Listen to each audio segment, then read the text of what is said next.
Riley Keough. Hi, guys. So cute. First of all, I want to say we're sitting here in my house. It's still not done.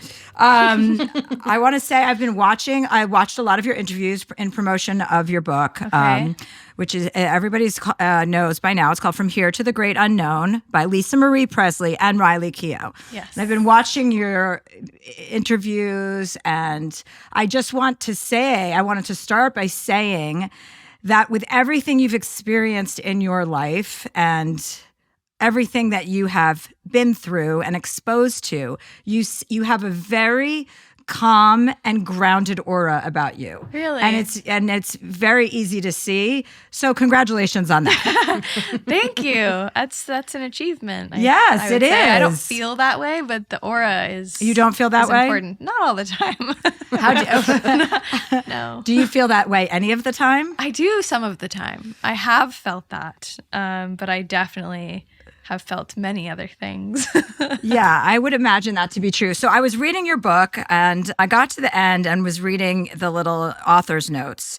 And it said, at the end of yours, it says, she is the eldest daughter of Lisa Marie Presley and sole trustee of Graceland. Mm-hmm. Graceland, I should say. And I thought that sentence, I was like, ugh. Like that made me just feel so overwhelmed for you. Like the sole trustee of Graceland, like what does that mean to you? I don't know. I think it means I think it's actually meaningful to me. I think it's something that I have always, even when I wasn't the sole trustee, it's something that I've participated in a sense with my mom, and we were very close. So like a lot of the Graceland stuff I was already involved in with her.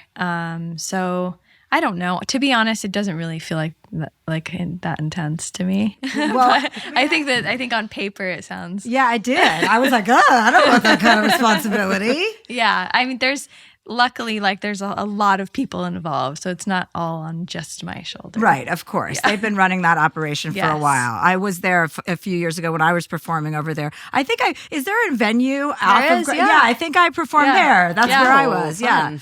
Yeah. So so this book was, your mom wanted to write a book, and and she asked you to help her with it, and then you did. So it's there's parts that are in your voice, and there are parts in her voice, and it's heavy and beautiful and joyful.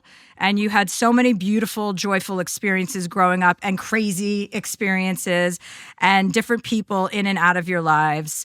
And so I wonder, what does it feel like, to be the granddaughter of someone so legendary and knowing so much about him through your own family, but without ever having met him yourself? Well, I think my answer is probably a lot less interesting than people would want it to be, but it's felt very normal to me. I'm aware, obviously, that it's a unique situation, but I think that my perception of him was always familial, and my relation to him, even though I didn't meet him, was through my family, so it felt personal. But I can acknowledge how unique it is. But I think that even though he was always around and his music was always playing and he was kind of everywhere all the time, it still just felt like a personal family connection. Have you ever sat and watched his films and been like, oh my God, like this is my grandfather, this is where I've come from? I have, but I think I'm like the kind of person who's like obsessed with where I came from anyway. So what's really cool is that I have so much of it to look at. I think that I'm like very interested in my family history and my family tree on both sides of my family. So it's actually very cool. And one of the coolest things for me, being like obsessed with where I've come from, is that like our entire family tree and everything, because of like archives at Graceland, we have like a whole detailed thing. But yeah, it's I definitely have, especially when I was a teenager, would watch performances and. Yeah. And so with your mother and her losing her father at the age of 9, right? that was obviously something that she struggled with her throughout her life. And the way you speak about your mother is in almost, and you say this in the beginning of the book, you say, like, I almost have, like, I forget the exact wording, but like a maternal instinct. Like, I sometimes think about if I were a mother to my own mother and to my grandmother, which I thought was very powerful. Yeah. So tell me a little bit about that. When I was writing, I was talking to my publisher, and I kind of like said that. And then I thought, well, I'm going to put it in the book because I don't really know exactly what it means, but it's how I felt. And I think that was a feeling I had as far back as I could remember, that I felt like I wanted to protect my mother and, I guess, nurture her or mother her. And I had that with my grandmother too. So I don't know why. I think maybe...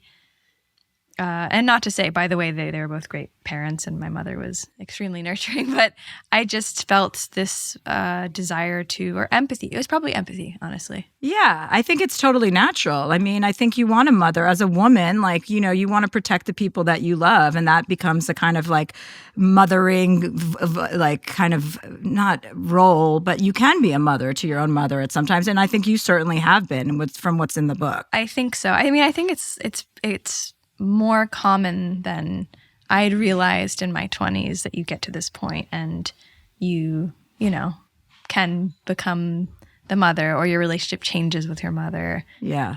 In my case, it was kind of drastic because there was drug use. So it was like a kind of a 360 situation. But yeah, it's like a kind of an inevitable circumstance, whether it's due to age or something, you know. So I think that it's always in you, I guess. Yeah, I think that it's also like the role that your father has played in your life, and your brother's life, like always, and your mother's life, always this constant, you know, this constant presence, and them living together even after they divorced, and that relationship, and how long they stuck together, and how he, as you say, was such a protector of hers. What does your relationship to your father mean to you after having gone through all of these losses together? Well, our relationship my whole life has been incredibly close. Actually, all of us, my mom, my dad, my brother, all of us four, and my two younger sisters, but primarily us four, we're very, very close. And I think that there's this sense like that we're the only two left out of that sort of family that was created. Yeah.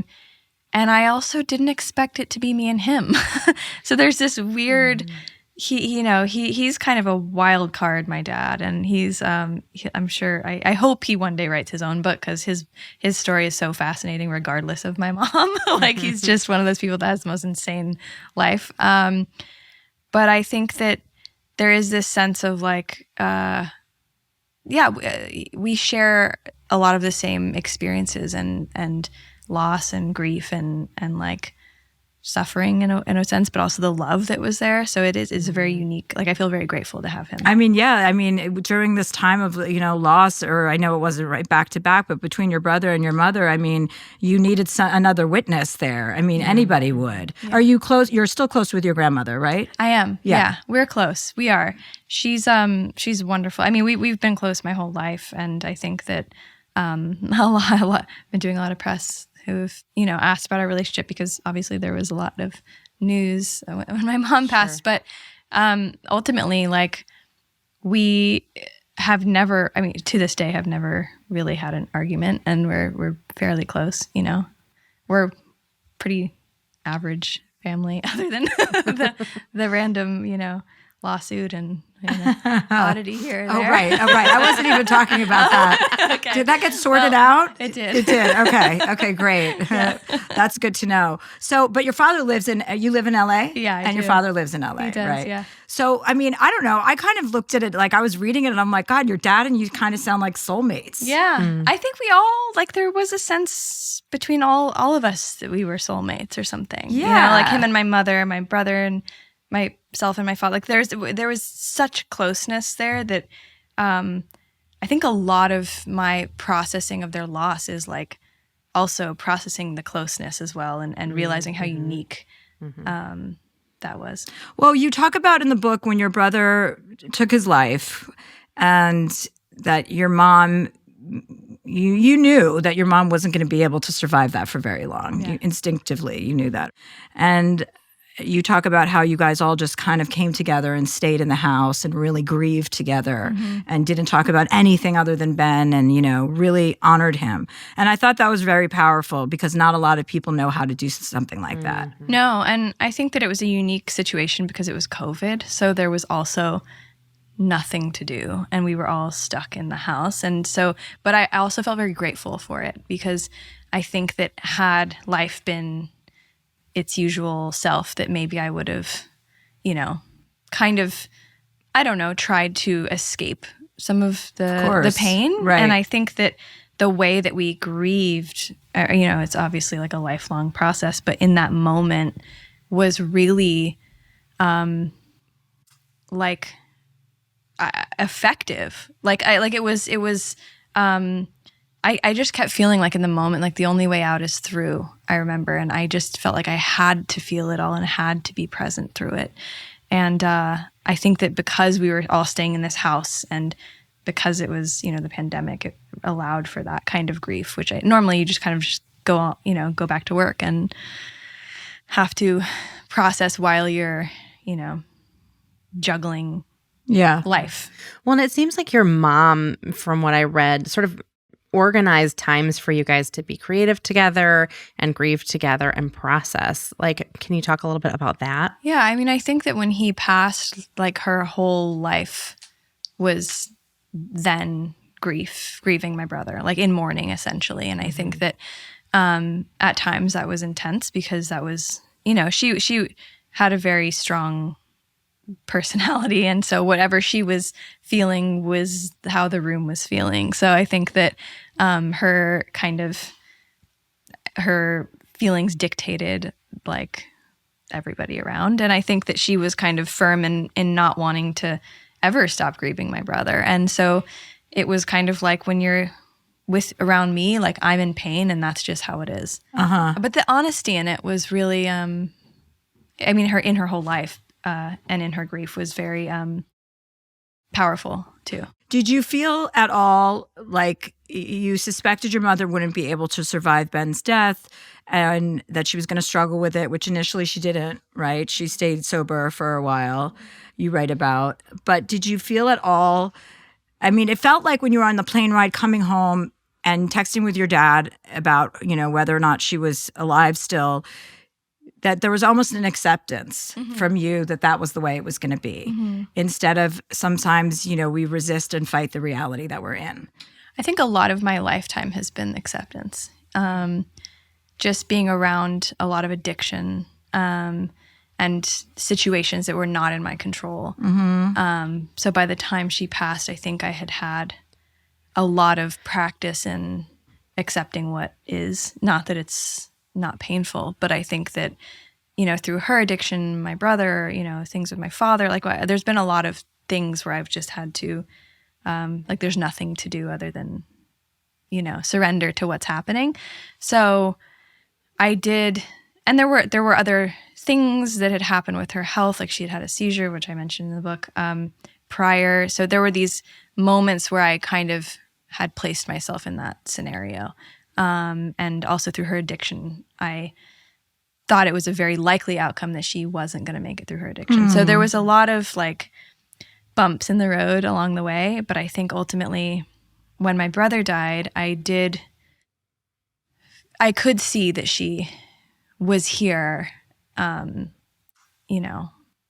begrudgingly, and so there was, for whatever reason, in that moment, I did feel a sort of I don't know, I just felt like I accepted whatever was going to happen. And also the idea that she's finally at peace. Yeah. Right? And on some new adventure. And I know you're probably spiritual, right? I gathered that from your writing. Yeah. I think that's the other thing is that I through these things that have happened, I think I've chosen to look at death in a way that feels, I don't know, truthful, like the most like from my experiences, I guess, through loss and through grief and stuff, I guess I've chosen that I like to look at it as more of like a wonder of life as opposed to like the end, you know? So I think that I try to apply that because we have, no idea.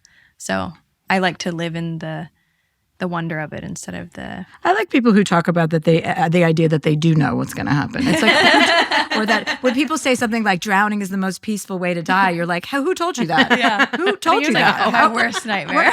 No shit. I'm like, that is the worst possible scenario. Yeah. What do you feel a responsibility? I'm sure you do, but how does this work in your life with your younger sisters? How old are they? They're 16. Oh. Yeah. So you're like, are you like a mama bear to them? I think so. I'm not their mom, but I am their older sister, and I think that I've, spent a lot of my life. I'm 20 years older than them, so it feels more like a aunt or a mother kind of relationship than, I don't know. The other day, one of them said, "You feel like you're my age." I was like, "Oh, thanks." But it's definitely more like a, I'm much older, so it does have that sort of dynamic. And do you feel a sense of responsibility to continue your mom's spirit with your sisters and to like carry on the traditions that she gave you guys and taught you? Definitely, yeah. I definitely, and they do too. They want to honor her and do things she did and stuff. I don't like push them in any direction, but I kind of see what indicates to them and then follow their lead in that. It's funny when I read about your dad and your mom, they both have such huge personalities. Mm-hmm. You could see that. Mm-hmm. And I'm not saying you don't have a huge personality. I'm just saying when you come from two people with two big personalities like that, how do you find your way? Because you're an artist too. Mm-hmm. I think that my dad is actually probably more similar to me. Like I would say that I would say I'm an introvert, and I would say my dad is as well. I think that through like film and having to be in this world, I can be extroverted, but naturally, like I am more of an introvert, and not in a sort of like shy way, but just in a, I don't know, more quiet way. I don't know if that has to do with my mom being so large or not, but I've thought about that before because she was such a presence, but I don't really think so. I think that it's maybe just my personality. Were you or lack thereof. Were you nervous when you sang for Daisy and the Sixth? No. You weren't? I wasn't. Cuz I don't know. I think like I have like something wrong with me where I like don't get nervous, really. Really? That's yeah. Great. I know. I don't know why. I think it's like I have a sense of humor, maybe. Do you have fears? Oh, yeah. Oh, okay. I have fears. Because I was going to say, that's usually when you have no fear, that means something, it's like your amygdala. You don't have an amygdala. Yeah. No, I'm like a total like neurotic fear person. But it's like about, I'm a hypochondriac, like it's other things. Right. But no, I don't know. I think I just like, if I fail at something like this, or if I was to try to sing and I couldn't do it, I don't know. I just didn't take it very seriously, I guess. That's refreshing. Yeah. Seriously. I mean, especially in this industry, a lot of people are very self-serious. Yes, I know. I'm very not self-serious. So so you spent a lot of time at Neverland on top of Graceland, which Oprah mentioned. She's like, this is the only woman that's lived in Graceland and Neverland. Yeah. Well, how do you view like Michael Jackson and your experience with him? My experience with Michael was obviously like through a 6-year-old me's lens. So it was like very fun and larger than life. And, all the things that we would do together were always like big events. So it was just like my memory of it was just everything was fun all the time. But my life was kind of like that. Like our life was kind of nuts, in comparison to my life now, which is very small and kind of normal, So it was, I think Michael and my mom both enjoyed creating these extravagant scenarios. So that was kind of my experience. Right. But with the impact of everything that we found out about Michael Jackson and all the allegations, like does that did that have an impact on your view of the situation? Of their marriage?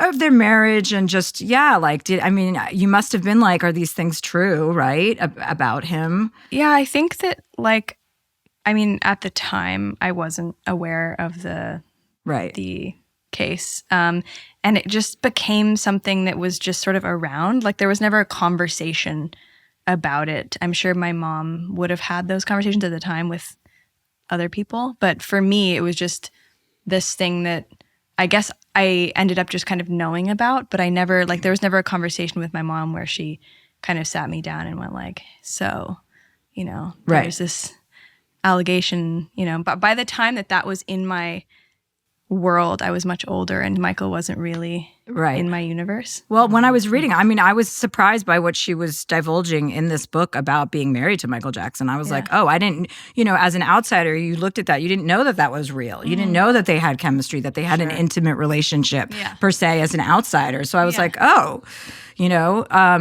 wow, like I found that fascinating. So this is a nice Scientology success story, right? But it was nice that, like, I've heard so many negative things about Scientology. It was kind of nice to hear your mother helping her get sober and having community and wanting to be there, and that was the place she felt safest for a long time. Yeah, I think it was like the way she would talk about it when she was here was very funny. Like, I don't know if the tone comes across in the book, but it was kind of like nobody would take care of her but them, Yes, yeah. So I think she felt this sense of like community and really cared for when she was a teenager. And I think she was, self-proclaimed like very difficult. So I think that, that was her experience. And yeah. And then she ended up leaving Scientology at a certain point, right? Yeah. Well, she like, I think the way I phrased it was like, I don't know if it was the chicken or the egg kind of a situation, but she basically, when she started taking opiates, she kind of up and left like her whole life and moved to England and like fired everyone in her life and left her religion and her life and her friends and just moved to England and wanted like to totally start over. And at the time, I wasn't aware that there was like a substance abuse issue. So it just sort of, to a lot of people around, just felt like this random kind of really intense cleansing of people and things, and nobody really understood what was going on. And then she got to England, and then the sort of pills progressed. So, it was it wasn't so much her like leaving Scientology. She kind of just like left her life a bit. Like it was a escape from everything in her life. What's your relationship with drugs and alcohol? I would be so scared if, like, maybe not scared, mindful. Yeah. Right? Yeah. I think that, I think I've never had like addiction issues. I've smoked cigarettes for a really long time, and that was, hard for me to quit. But I never like had a sense that I had like a dependency on drugs or alcohol for whatever reason. I have no idea because my entire family are addicts. But it just, I think that there's like a fear there that it can, the reason why I think there's a fear is because my mom's addiction was, to me, felt random at 40. So it felt like this like kind of scary thing that came out of nowhere. But I don't foresee that. But I do have this sort of like fear around how it's sort of, I don't know. I don't know what the fear is, but there is this, but I don't know. I also just like don't really like drinking. So I think that's there you go. That's great. That's going to be helpful. Yeah. And I think some people have that personality and some people don't. Yeah. Right? And if you're in that kind of pain for that long amount, for that period of time, and it was clear from reading this book, like that she was never getting over her father dying, which why would you? a 9-year-old doesn't know how to digest that. And then that hits you usually at 40. Yeah, like I lost my brother when sure. I was 9 and I went into deep, deep therapy at 40 because everything turned. Yeah. And like, I totally understand why it would creep up on her at that age. Yeah. Because you're suppressing and repressing for as long as possible, right? Yeah. And escaping and all of the other stuff. Mm-hmm. Okay. On that note, we're going to take a break and we'll be right back with Riley Keough.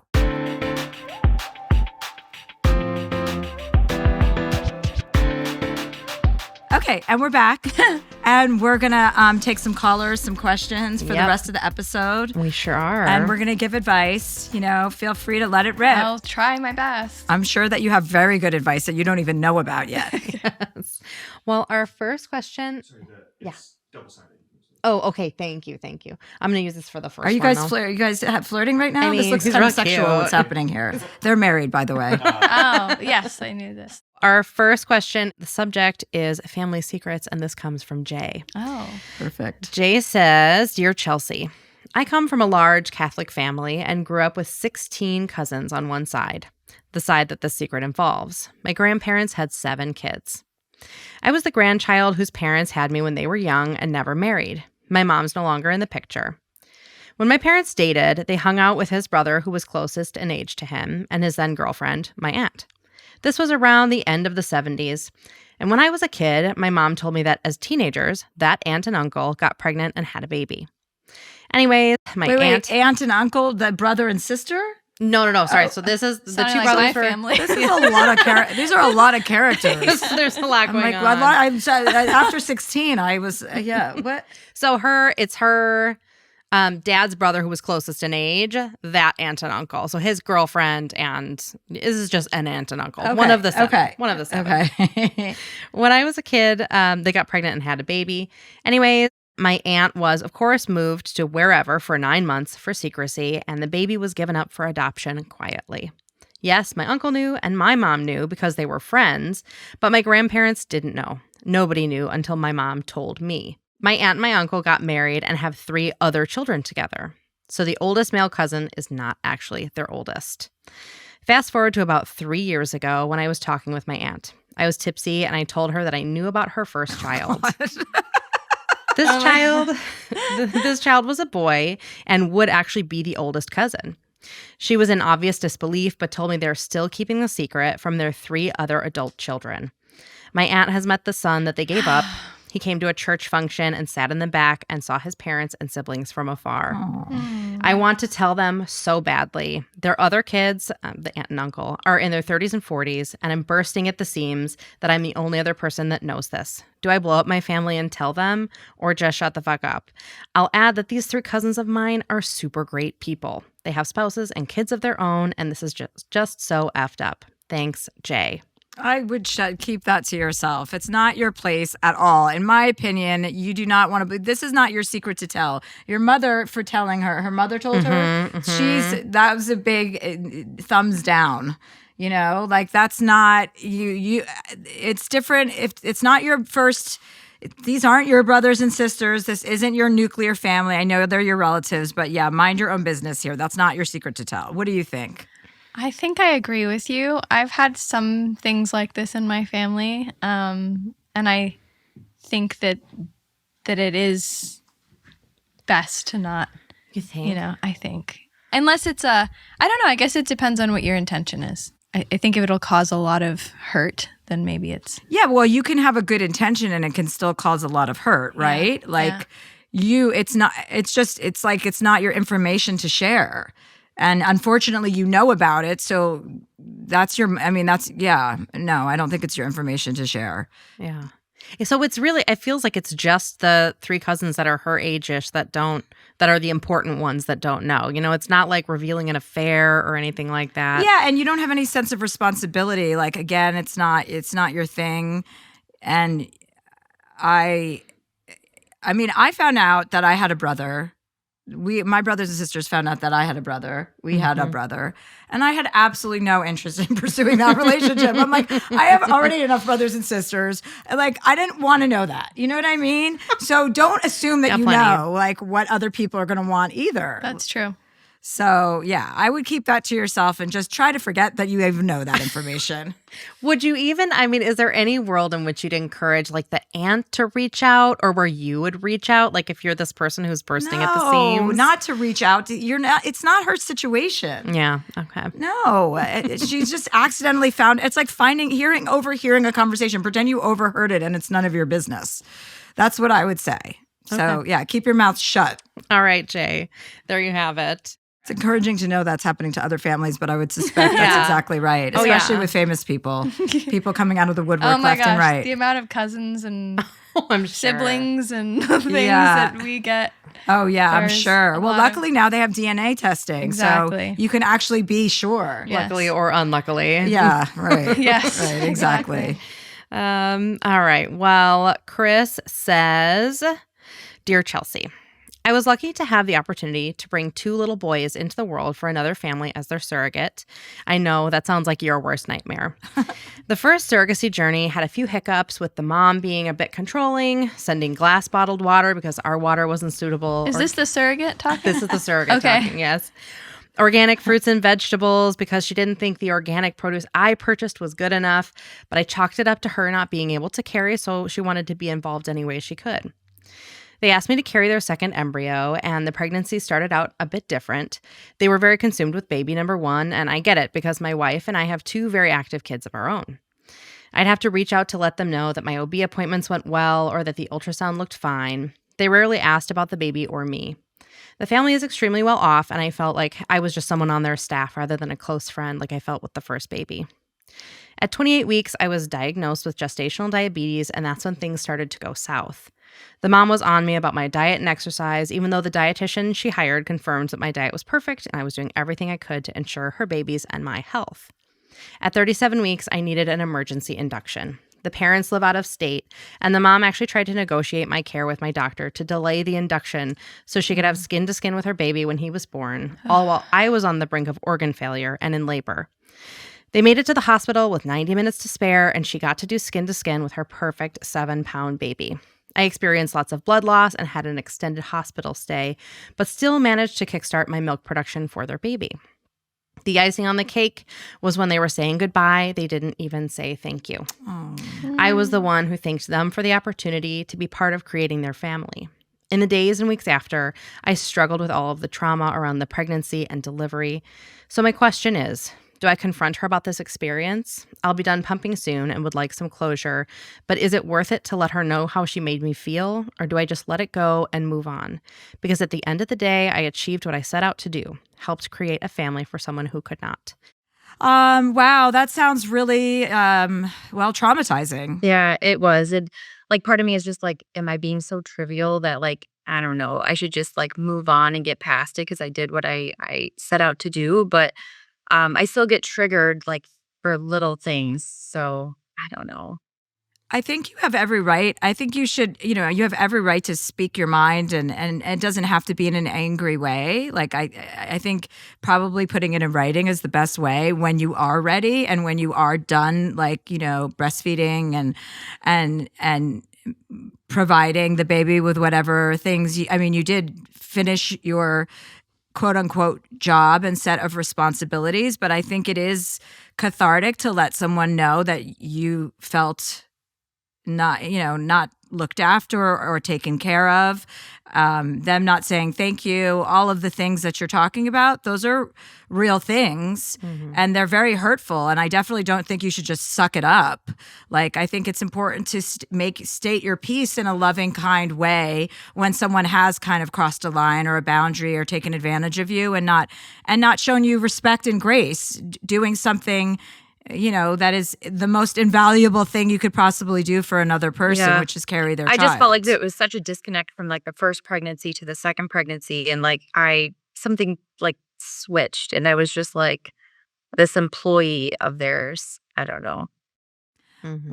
Yeah, I understand what you're saying, but I wouldn't focus it on that, like on that aspect, like your relationship changed. You should just focus on what didn't feel good. You know what I mean? Because I think there's a sense like saying our relationship changed is almost like you have expectations, which you totally can have, but you are doing them a service. You are providing them a service, right? They're paying you to provide them a service, right? That doesn't mean they should be allowed to treat you any way they want, but I wouldn't start from that angle because it's like, it's not a relationship. It is a service. It's a transaction. And that's what you were hired to do. So expecting more of a friendship is almost, I don't think that's where you jump off of, you know? I think you have to really just voice what they did that felt so icky to you.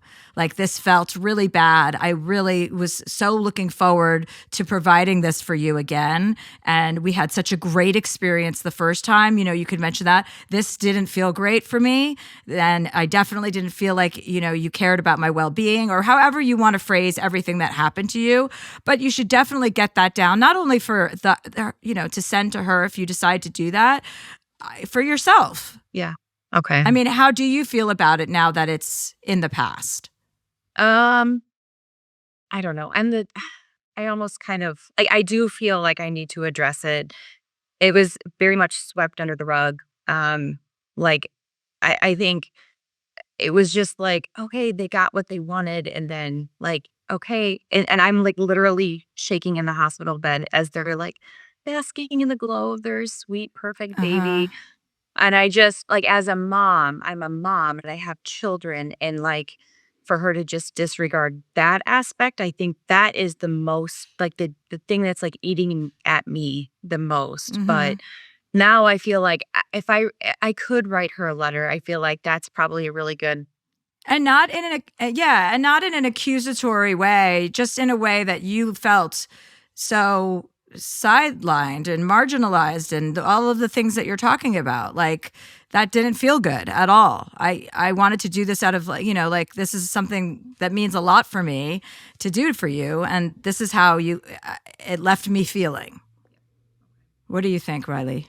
I agree. My child was born via surrogate. So that's right. That's awesome. So I'm very grateful for what you do. And I think that it's really important that of course it's transactional and it's a job, but I think that it's a really, it's a big sacrifice on your body and your mind and your family. And I think that it's not just like somebody who's coming to, you know, clean your house, or, you know. So I think it is important to communicate that, in my opinion. Yeah. Thank you.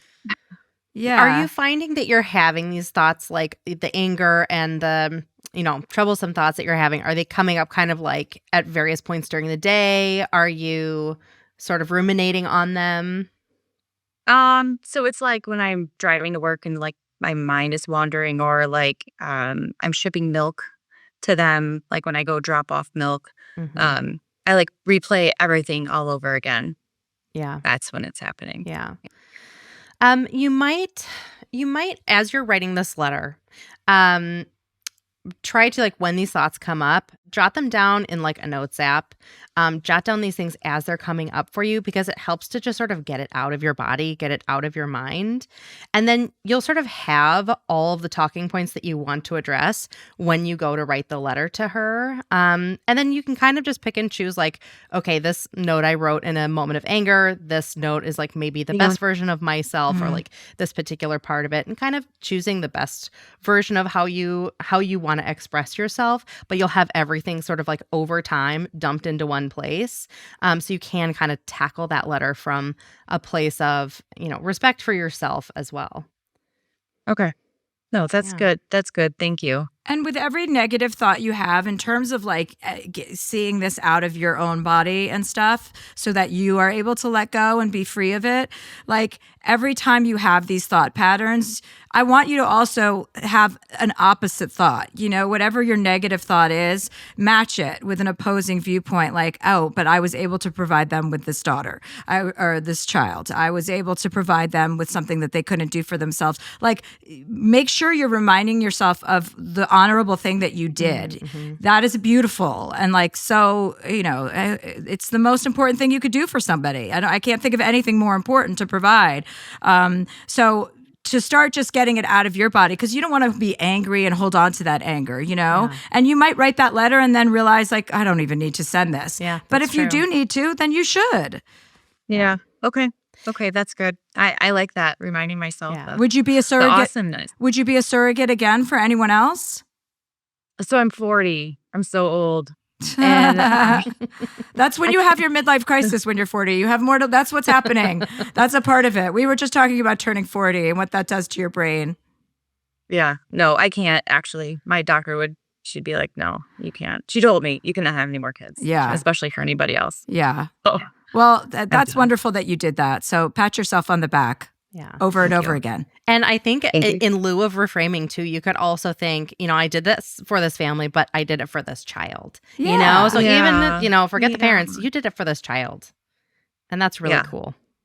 Yeah. You're right. You built Thank you you. built a little house for a baby. Yeah. I did. Ah. Two babies. Two babies. That's Yeah. right. That's right. Yeah. Right. Yeah. Yeah. All right. Okay. Thank you, Thank guys. you, Chris. Yeah. Take care. All right. Bye, guys. Bye. When you hire a surrogate, Yeah. do you interview a lot of people?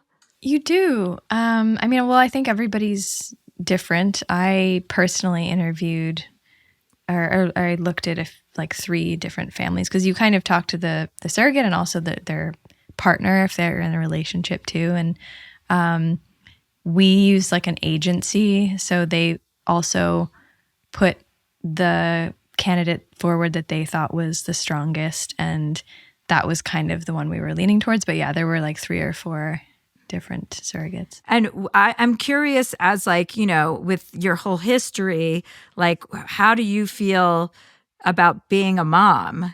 Yeah. Like your family is so mom heavy with Yeah. all of your girl experiences, and generations. Mm-hmm. It's it's a wild experience. There's definitely a lot of, I think it was very unique to lose my mom when my daughter was 5 months old. I think that having a young child when you're in grief for your own mother is like, because I think your own mothering comes up a lot regardless. Because when you have a child, you start reflecting on the way you were parented and the way you were mothered, and so that was already happening. And then so losing her at that time was a very strange time. And I think that the hardest thing was I felt like my mother was such a great mother. And she was exceptionally great with babies, like with infants. So I felt like very alone, Yeah. But this really beautiful thing started happening where I could kind of like, her instinct was so loud that I could hear her when I needed help. I really felt like I could like hear her voice in what she would want, or my daughter was really sick about a year ago, and I was kind of panicking about it, and I could kind of hear her going, like 101's not bad, 102's, 103, go to the doctor. I could like hear her voice. It was very strange. So it's definitely been like an emotional thing. And I think that I personally have so much attention on parenting and wanting to be, and I don't know if that's this generation, because like you go on Instagram and it's like 10 things not to say to your kids, or maybe that's just my algorithm. It's probably my algorithm, but it's very like there's so much therapizing and advice and things not to do that it's very overwhelming. I just read this thing today on Instagram on my plane ride that was like, it was like, when someone's having an anxiety attack, don't say everything's going to be okay. I'm like, well, I thought that's what you're supposed to say. The stuff with kids is crazy. It's like, I'm don't like, tell what? them yes, don't tell them no, don't tell them, they're doing a good job. Don't tell them they're doing a bad job. Don't look at them, and it's like really overwhelming. So I think I try and go by instinct, but I think it's something I really don't want to do a bad job at to the point of like obsession. Yeah. And but it's also such a gift to be able to sit here and say, as an adult woman, I had such a good mother. Yes. Do you know? That is a gift. I know. And she certainly was not like a I don't know what a perfect mother is. If there Well, is she wasn't such a traditional mother. She wasn't a traditional mother by any means, but I am so grateful to have had her as to have that kind of love. And I know that's, Well, there's a unique. really beautiful passage in the book where you talk about almost like channeling her, where you realize you're singing the same songs that she sung to you Yeah, and that's using the sweet. same little cute voice that she used with you, with your own daughter. And I think that sort of like family, like channeling through ourselves, our ancestors is like kind of unstoppable. Yeah, I wish there was more language around that, you know, because you touch on that a lot in the book, like this kind of intergenerational knowing. Like you come from this huge legendary person who you feel like you did know because of the closeness of your family. And I wish there was more language because we are our ancestors. We are living with the trauma, with all of the, whether it's addiction or whether it's other genetic makeups. Like we are carrying on what our ancestors have been through, you know, and we don't talk about it enough. Now we have like sprinklings, conversations about it where people touch upon it like, oh, okay, it makes sense that if you're, if no one in your family swam or, that you're scared of water, or if something terrible happened to one of your ancestors and they had a drowning, that you could have that reaction to water. And it's like, that conversation needs to be opened up more. Yeah, definitely. Yeah. Well, our last question today comes from Stanley, and he's going to be joining us. Stanley? On the phone. He must be gay. I'm like, It took me a second, but then, so his fiance is not a woman. So we don't have any straight men listening to this podcast. No. Dear Chelsea, my fiance and I have been together for 11 years and are finally getting married in September of next year. But there's one small issue. One of my groomsmen is an alcoholic. We became best friends while bartending together and currently run 2 separate bars for the same company. When he's sober, he's amazing. Great conversationalist, amazing friend, and an all-around fun person to be around. A few months ago, he relapsed after 4 years of sobriety and has been drinking on and off ever since. When he's drinking, he's loud, rude, obnoxious, doesn't know when to stop, and sadly, it only takes him a drink or 2 to get to that point. Oh. Now that I've already asked him to be a groomsman, his return to drinking has put me in quite a dilemma. I do not want the drunk version of him at my wedding, nor at my bachelor party, but I would obviously love for him to be there. I should also point out that both my fiancé and maid of honor already don't like him, so if he ends up drinking at the wedding, there's definitely going to be a problem. I do plan on telling him that he needs to be sober at our wedding, but I also worry about him sneaking drinks or something. I don't need the stress of babysitting a grown man at my wedding. How do I go about having this discussion with him, especially since he'll be the only person at the wedding with that restriction? Thanks, Stanley. Hi, Stanley. Hi, how's it going? Hi, this is our special guest, Riley Keough. Hi, nice to meet you. Hi. I think you have to say, what do you think? I was just going to say, and maybe this is the wrong advice, but I have had a lot of addict experience in my life. But I think what's hard is like probably not having him there would probably be sad, right? Yeah. Yeah. Long term. So I was thinking it's you definitely need to anticipate that he will get drunk.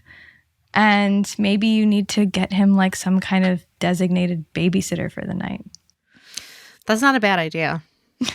Actually, one of my, I don't know what we're going to call it, but she's in my wedding party too. She already offered to be that too, because I talked to her about it as well. She's like, I don't care. I'm making sure there's no problems at your wedding. I think where I've always gotten caught up is expecting it not to be that, and then they end up doing the thing. Even if you have a conversation? Even with the conversation. Okay. Yeah, I hear what you're saying. Because if but you said sometimes he doesn't drink, right? Yeah, he goes off and on. I think right now he's not. Right. So maybe what you do is you have this conversation with him in the most loving way possible. Like, this is such an important day for me. I'm so honored that you're going to be part of it with me. I can't wait. I do have to ask you to not drink. I do have to just ask you, just to put it out there so that he can, he may take that very seriously.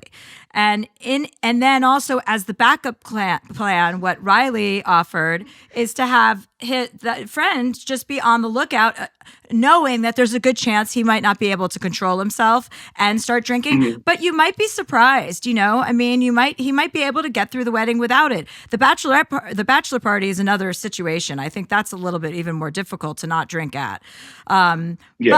But I would just really tell him, like, this is so important for me. And you know that when you drink, you're not the best version of yourself. And I need you to respect that this is my day and to be there in the way that I need you to be there. And if you can't commit to that, then that's okay. Just let me know. And let me know, and we'll figure something out. Like, give him the option to commit and make that promise to you. I wouldn't say the bachelor party and the wedding. I feel like that's too big of a hill to climb.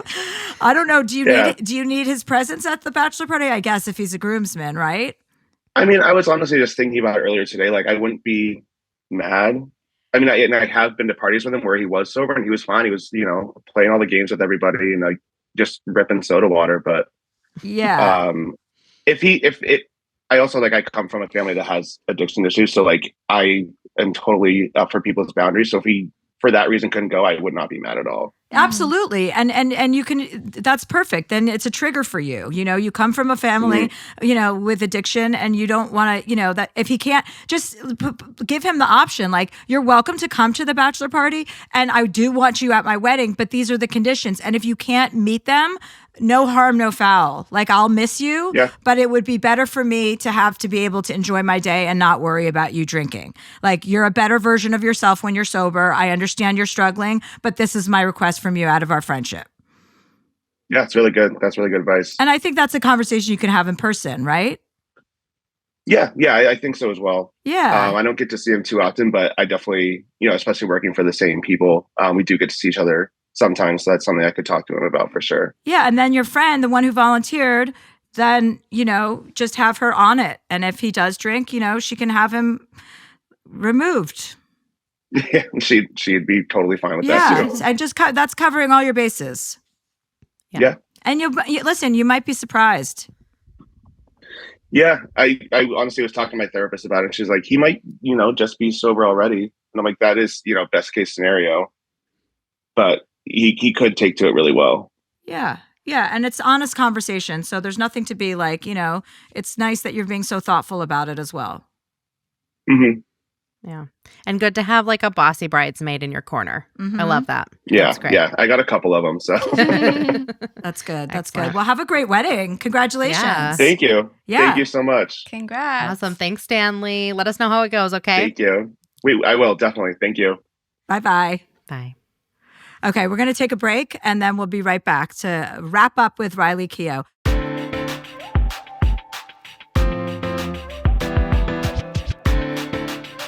Okay, and we're back with Riley Keough. She's suffering from jet lag. I'm suffering from my usual just day lag. I'm constantly tired, always tired. I don't know. I was thinking about my schedule today, and then I was like, why are you even thinking about it? Just keep going. What's a day in your life? My life is, I usually tour Friday, Saturday, Sunday. So I was in Houston, Dallas, Austin. That's right. I flew home this morning, and then the rest of the week is crazy. So today I had a couple hours, and then you were coming in the afternoon. So that was kind of nice because I went in my hyperbaric chamber. Okay. For 2 hours to read another book after I finished your book. And it just is constant. And I was thinking about it. I'm 49 years old, and I've been doing this kind of pace since I was at least 30. When I started Chelsea Lately, touring, doing books. I'm always on a book tour or a stand-up tour or da-da-da. But I just realized that is who I am. I'm high impact, and then I crash for 2 days and then I go. Yeah. I think it's a good thing. Yeah. I think it keeps you young. Yeah. Spirited. It keeps you vibrant, for sure. Yeah. And it's nice to be I was thinking about it. I was like, God, it's been 20 years that 25 years that I've been in this business, but 20 years of hustling like that. And I kind of love that about me. Yeah. I love that I'm still up for it. You know what I mean? Yeah. It's amazing. What's your schedule like in your life? Oh my gosh, it really depends. I think that similarly, I will have moments where I'm working a lot if I'm shooting a film, and then I'll go home and kind of hibernate, and then I'll go back out, and then it's high intensity, and then I'll go home and hide, and then it's goes sort of back and forth. Yeah, and whenever I'm always I'm so tired, I think of Taylor Swift. I just am how is this maniac able to do this for 3.5 hours, 3 nights in a row, dancing, singing, choreography, guitar jumping playing. into the floor. I just am like, what kind of energy is she? What energy boost is she on? I need that. So that's pretty impressive too. But it was a delight to meet you. This book is so beautiful. From Here to the Great Unknown. What a gorgeous tribute for your mom. Thank you. To your mom and following through and getting this done for her. And it's also an Oprah's Book Club selection. So that's a good endorsement. How do you feel about everyone's reception of the book? I feel really grateful. I was very nervous to put the book out. It's really personal. It's like I wanted to, especially the last few chapters are very intense. And I think there was a world where I didn't include some things in there, but then ultimately I thought about my mom and her honesty and what she would have done. And I think that she would have, put everything that's in there. And ultimately, like, of course, there's some funny, like, things in the news here and there, but people have been really receptive. And I think that particularly people who have lost, family members or in grief or dealt with addiction, I think it, like, is connecting on a level that's human, despite the fact that it's like a, super unique story. It is very human. Yeah, absolutely. And so I think that that's been surprising, I guess. I think I'm very used to people feeling very far away, like I don't know, sort of not perceiving my family to be human, I guess. And so I feel like the responses have been very human, which I really enjoyed. Yeah. And it's books are always powerful. It's like, it's nice to leave something in writing and let people kind of interpret it or reinterpret it and leave it out there rather than per se telling your story. It's like, it's something more permanent. Yeah. Yeah. So thank you for being here. Thanks for having me. Yeah. And good luck with everything. Thank you. Can't wait to see more of you in movies and TV and everything. Thanks. Okay. We'll see you guys next week.